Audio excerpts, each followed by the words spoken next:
Cash recovery, cash seizure, record 27 crore का cash recovery हुआ है और उसके बाद करीब 2.5 करोड़ का गोल्ड ज्वेलरी और सिल्वर ज्वेलरी का भी रिकवरी हुआ है।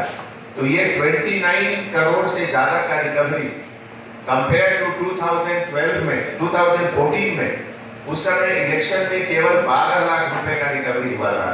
तो इस बार लगभग 400 टाइम्स से ज्यादा रिकवरी हुआ।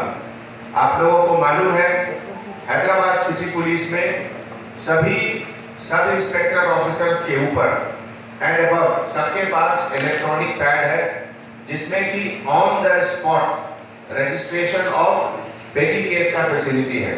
इसमें सभी लोग अभी तक मोर देन 30,000 पेटी केसेस रजिस्टर किए इलेक्शन ड्राइव के बाद। మీ అందరికీ తెలుసు హైదరాబాద్ సిటీ పోలీస్ లో अंदर सब इंस्पेक्टर ऑफिसर्स, पहला रैंक ऑफिसर